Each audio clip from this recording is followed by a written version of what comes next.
autour de la Marseillaise et de Rouget de Lille a commencé dès 1792 et elle se prolonge encore aujourd'hui. Nombreuses sont les personnalités de l'époque à avoir vanté les louanges du soldat poète et notamment un grand poète, Lamartine, bien entendu. À propos de l'écriture de la Marseillaise, voici ce qu'a écrit Lamartine, je le cite.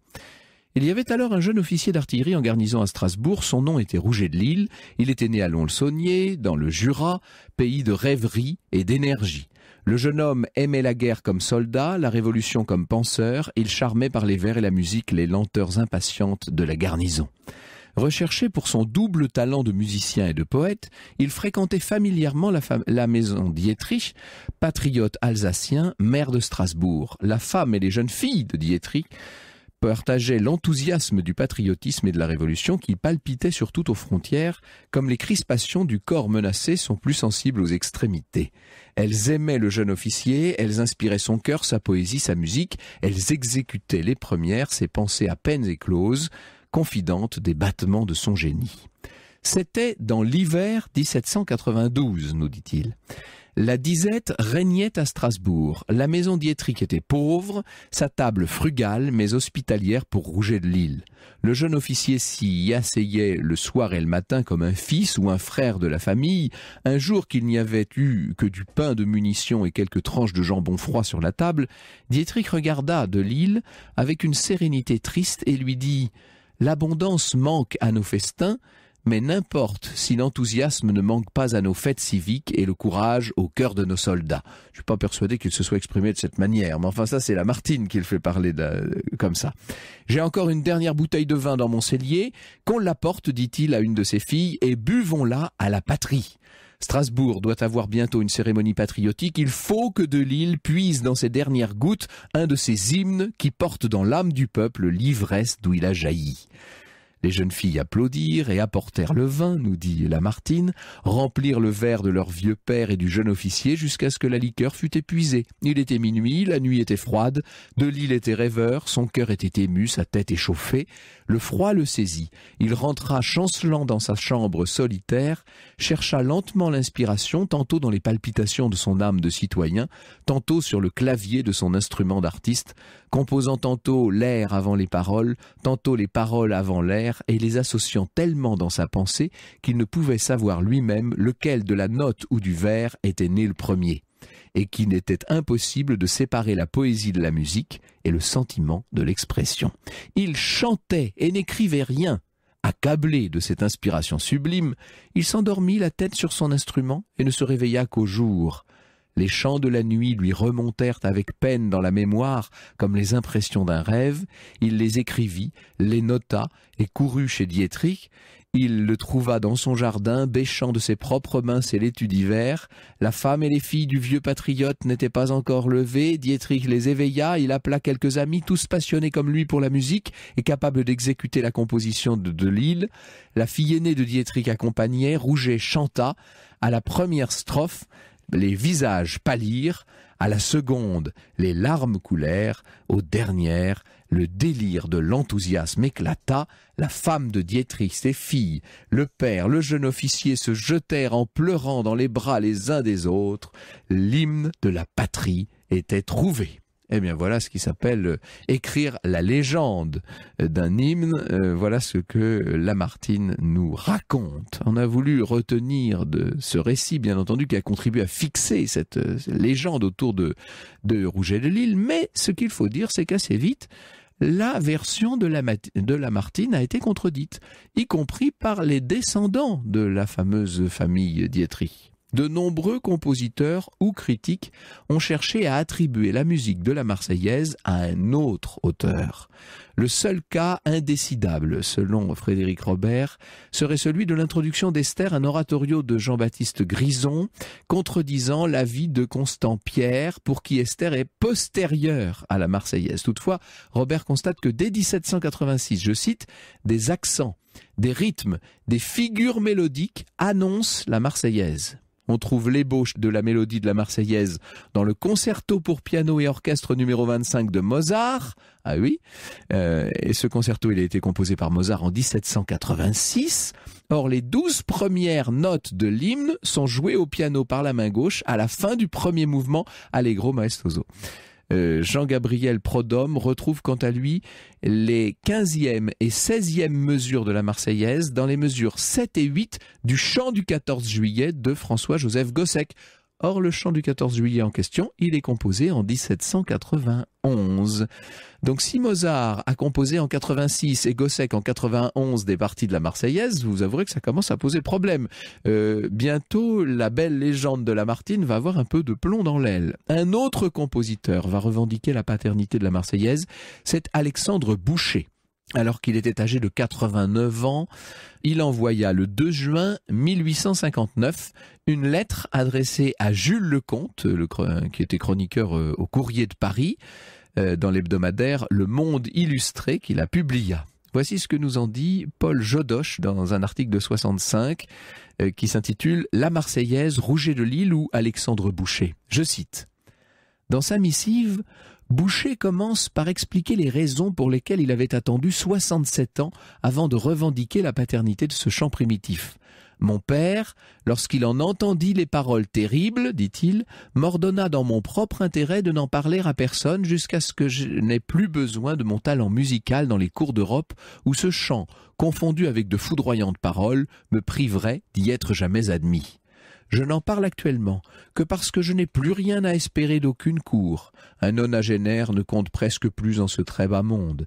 J'avais composé cet air en pas redoublé, sans préjuger qu'on le simplifierait pour y ajouter des paroles si heureusement inspirées, et je devais me taire pour sauver la vie à Rouget de Lille. Voilà ce qu'avoue ce fameux Jules Lecomte. Boucher raconte qu'il a composé le morceau à l'improviste en 1792 sur la demande du colonel de La Salle pour son régiment à Marseille, où Rouget de Lille était alors prisonnier au Fort Saint-Jean. Selon Boucher, c'est le geôlier de Rouget de Lille qui lui aurait conseillé vivement de trouver de belles paroles bien patriotiques pour accompagner cette musique qui donc existait déjà. Rouget de Lille aurait alors commencé à improviser ses strophes. Il ralentit le mouvement de 6/8 à 4 temps. Il a élagué les notes qui n'étaient pas nécessaires et il a accéléré, si vous voulez, le rythme. En 1886, Arthur Lotte était un avocat, rédacteur à l'Univers, a publié un ouvrage d'une centaine de pages intitulé « Le chant de la Marseillaise », dans lequel il défend la thèse selon laquelle ce n'est pas Rouget de Lille, décidément, qui serait le véritable auteur de la Marseillaise. Son enquête est très rigoureuse et elle va bousculer bien des idées reçues. Selon lui, ce n'est pas non plus Alexandre Boucher, dont Lotte se demande justement comment expliquer que Boucher ait conçu au profit de son amour-propre une fable aussi extraordinaire, mais bien Jean-Baptiste Grison, modeste maître de chapelle à la cathédrale de Saint-Omer de 1775 à 1787. Franck Ferrand, 14h, 15h sur Europe 1. Et nous revenons avec vous, Franck Ferrand, à l'histoire, à la légende de la Marseillaise. Alors, selon Arthur Lotte, vous voyez que la belle version bien patriotique et tellement inspirée de Lamartine est pour le moins battue en brèche par un certain nombre de spécialistes.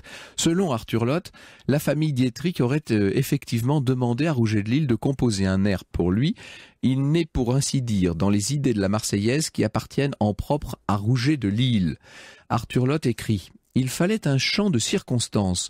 On l'a demandé à celui des invités que son petit talent de société désignait de préférence. On devine ce qui s'est passé. Rouget de Lille, jeune officier de garnison, admis à faire de la musique dans le salon du premier magistrat de Strasbourg, et assez glorieux de son petit personnage de virtuose, se sera piqué de vanité à la proposition du maire, vivement appuyé par les jeunes filles. En rentrant chez lui, il s'est mis à l'œuvre, la tête échauffée par la conversation, il a cherché à faire un hymne patriotique. Selon Arthur Lotte, concernant d'une part les paroles de la Marseillaise, elle ne devrait pas grand-chose au talent souvent qualifié de médiocre par ses contemporains de Rouget de Lille. Vous comprenez pourquoi il se montrait dans sa lettre à Berlioz d'une telle modestie tout à l'heure. En vérité, Rouget de Lille se serait largement inspiré de l'atmosphère des clubs de Strasbourg et il n'aurait fait que s'approprier les mots et les formules du langage révolutionnaire. On va y venir ça dans un instant. Concernant la musique surtout, si la légende veut que Rouget de Lille ait composé la mélodie en une nuit, l'enquête d'Arthur Lotte tend surtout à démontrer que Grison est incontestablement l'auteur de l'air principal de la Marseillaise. En effet, selon Lotte, on peut déjà trouver cet air dans un oratorio de Grison, qui donc s'appelle Esther, je vous l'ai dit tout à l'heure, et qui est antérieur de quelques années à la Révolution, 1786. Sans aller jusqu'à traiter Rouget de Lisle d'imposteur, Arthur Lotte défend la thèse selon laquelle il aurait plus ou moins inconsciemment plagié l'œuvre de Grison, ayant pris soin d'énumérer les manières dont le premier aurait pu prendre connaissance de la composition du second. Rouget de Lisle se serait peut-être rendu lui-même à Saint-Omer et l'œuvre de Grison aurait pu être communiquée. Vous voyez, tout ça était dans l'air, si je puis dire. En possession de la partition musicale écrite par Grison et qu'il a pris le soin d'étudier avec attention, Lotte fait donc un constat sans appel. Au sujet du morceau de Grison, il écrira, je cite, « L'harmonie et la mélodie ont été faites l'une pour l'autre en même temps, elles procèdent de la même pensée, elles ont au même point le cachet du temps, la marque du compositeur. La Marseillaise de Rouget, au contraire, dans son texte primitif, sans accompagnement avec ses imperfections, trahit l'imitation, le souvenir. Un musicien qui comparera n'hésitera pas à donner au seul point de vue musical la priorité à l'œuvre de Grison. Lisle, qui lui aurait conseillé vivement de trouver de belles paroles bien patriotiques pour accompagner cette musique qui donc existait déjà. Rouget de Lisle aurait alors commencé à improviser ses strophes. Il ralentit le mouvement de 6/8 à 4 temps. Il a élagué les notes qui n'étaient pas nécessaires et il a accéléré, si vous voulez, le rythme. En 1886, Arthur Lotte était un avocat, rédacteur à l'Univers, a publié un ouvrage d'une centaine de pages intitulé « Le chant de la Marseillaise », dans lequel il défend la thèse selon laquelle ce n'est pas Rouget de Lisle, décidément, qui serait le véritable auteur de la Marseillaise. Son enquête est très rigoureuse et elle va bousculer bien des idées reçues. Selon lui, ce n'est pas non plus Alexandre Boucher, dont Lotte se demande justement comment expliquer que Boucher ait conçu au profit de son amour-propre une fable aussi extraordinaire, mais bien Jean-Baptiste Grison, modeste maître de chapelle à la cathédrale de Saint-Omer de 1775 à 1787. Franck Ferrand, 14h, 15h sur Europe 1. Et nous revenons avec vous, Franck Ferrand, à l'histoire, à la légende de la Marseillaise. Alors, selon Arthur Lotte, vous voyez que la belle version bien patriotique est tellement inspirée de Lamartine et pour le moins battue en brèche par un certain nombre de spécialistes. Selon Arthur Lotte, la famille Dietrich aurait effectivement demandé à Rouget de Lisle de composer un air pour lui. Il n'est pour ainsi dire dans les idées de la Marseillaise qui appartiennent en propre à Rouget de Lisle. Arthur Lotte écrit: il fallait un chant de circonstance. On l'a demandé à celui des invités que son petit talent de société désignait de préférence. On devine ce qui s'est passé. Rouget de Lisle, jeune officier de garnison, admis à faire de la musique dans le salon du premier magistrat de Strasbourg, et assez glorieux de son petit personnage de virtuose, se sera piqué de vanité à la proposition du maire, vivement appuyé par les jeunes filles. En rentrant chez lui, il s'est mis à l'œuvre, la tête échauffée par la conversation, il a cherché à faire un hymne patriotique, selon Arthur Lotte. Concernant d'une part les paroles de la Marseillaise, elles ne devraient pas grand-chose au talent souvent qualifié de médiocre par ses contemporains de Rouget de Lisle. Vous comprenez pourquoi il se montrait dans sa lettre à Berlioz d'une telle modestie tout à l'heure. En vérité, Rouget de Lisle se serait largement inspiré de l'atmosphère des clubs de Strasbourg et il n'aurait fait que s'approprier les mots et les formules du langage révolutionnaire. On va y venir ça dans un instant. Concernant la musique surtout, si la légende veut que Rouget de Lisle ait composé la mélodie en une nuit, l'enquête d'Arthur Lotte tend surtout à démontrer que Grison est incontestablement l'auteur de l'air principal de la Marseillaise. En effet, selon Lotte, on peut déjà trouver cet air dans un oratorio de Grison, qui donc s'appelle Esther, je vous l'ai dit tout à l'heure, et qui est antérieur de quelques années à la Révolution, 1786. Sans aller jusqu'à traiter Rouget, remplir le verre de leur vieux père et du jeune officier jusqu'à ce que la liqueur fût épuisée. Il était minuit, la nuit était froide, de Lisle était rêveur, son cœur était ému, sa tête échauffée. Le froid le saisit. Il rentra chancelant dans sa chambre solitaire, chercha lentement l'inspiration, tantôt dans les palpitations de son âme de citoyen, tantôt sur le clavier de son instrument d'artiste. composant tantôt l'air avant les paroles avant l'air, et les associant tellement dans sa pensée qu'il ne pouvait savoir lui-même lequel de la note ou du vers était né le premier, et qu'il n'était impossible de séparer la poésie de la musique et le sentiment de l'expression. Il chantait et n'écrivait rien. Accablé de cette inspiration sublime, il s'endormit la tête sur son instrument et ne se réveilla qu'au jour. Les chants de la nuit lui remontèrent avec peine dans la mémoire comme les impressions d'un rêve. Il les écrivit, les nota et courut chez Dietrich. Il le trouva dans son jardin, bêchant de ses propres mains ses laitues d'hiver. La femme et les filles du vieux patriote n'étaient pas encore levées. Dietrich les éveilla, il appela quelques amis, tous passionnés comme lui pour la musique et capables d'exécuter la composition de Lille. La fille aînée de Dietrich accompagnait, Rouget chanta. À la première strophe, les visages pâlirent, à la seconde, les larmes coulèrent, aux dernières, le délire de l'enthousiasme éclata, la femme de Dietrich, ses filles, le père, le jeune officier se jetèrent en pleurant dans les bras les uns des autres, l'hymne de la patrie était trouvé. Eh bien voilà ce qui s'appelle écrire la légende d'un hymne. Voilà ce que Lamartine nous raconte. On a voulu retenir de ce récit, bien entendu, qui a contribué à fixer cette légende autour de Rouget de Lille. Mais ce qu'il faut dire, c'est qu'assez vite, la version de Lamartine a été contredite, y compris par les descendants de la fameuse famille Dietrich. De nombreux compositeurs ou critiques ont cherché à attribuer la musique de la Marseillaise à un autre auteur. Le seul cas indécidable, selon Frédéric Robert, serait celui de l'introduction d'Esther, un oratorio de Jean-Baptiste Grison, contredisant l'avis de Constant Pierre, pour qui Esther est postérieure à la Marseillaise. Toutefois, Robert constate que dès 1786, je cite, « des accents, des rythmes, des figures mélodiques annoncent la Marseillaise ».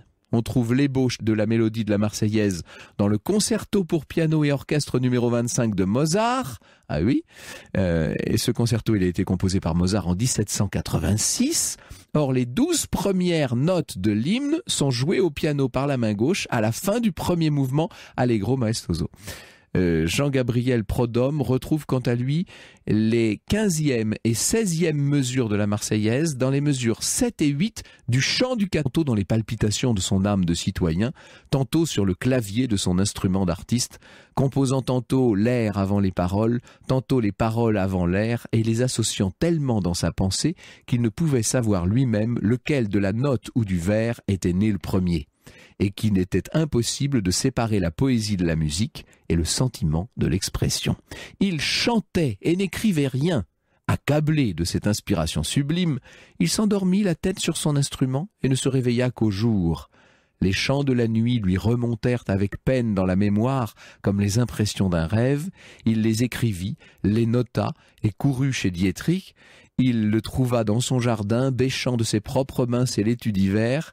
La femme et les filles du vieux patriote n'étaient pas encore levées. Dietrich les éveilla, il appela quelques amis, tous passionnés comme lui pour la musique et capables d'exécuter la composition de Lille. La fille aînée de Dietrich accompagnait, Rouget chanta. À la première strophe, les visages pâlirent, à la seconde, les larmes coulèrent, aux dernières, le délire de l'enthousiasme éclata, la femme de Dietrich, ses filles, le père, le jeune officier se jetèrent en pleurant dans les bras les uns des autres, l'hymne de la patrie était trouvé. Eh bien voilà ce qui s'appelle écrire la légende d'un hymne. Voilà ce que Lamartine nous raconte. On a voulu retenir de ce récit, bien entendu, qui a contribué à fixer cette légende autour de Rouget de Lille. Mais ce qu'il faut dire, c'est qu'assez vite, la version de Lamartine a été contredite, y compris par les descendants de la fameuse famille Dietrich. De nombreux compositeurs ou critiques ont cherché à attribuer la musique de la Marseillaise à un autre auteur.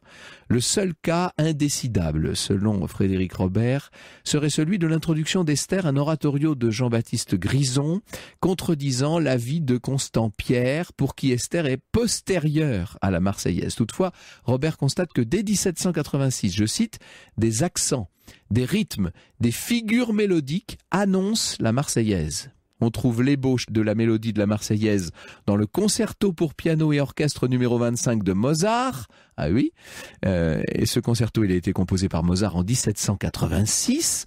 Or, les 12 premières notes de l'hymne sont jouées au piano par la main gauche à la fin du premier mouvement Allegro maestoso.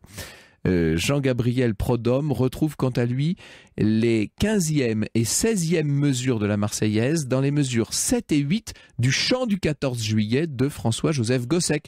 Or, le chant du 14 juillet en question, il est composé en 1791. Donc, si Mozart a composé en 86 et Gossec en 91 des parties de la Marseillaise, vous avouerez que ça commence à poser problème. Bientôt, la belle légende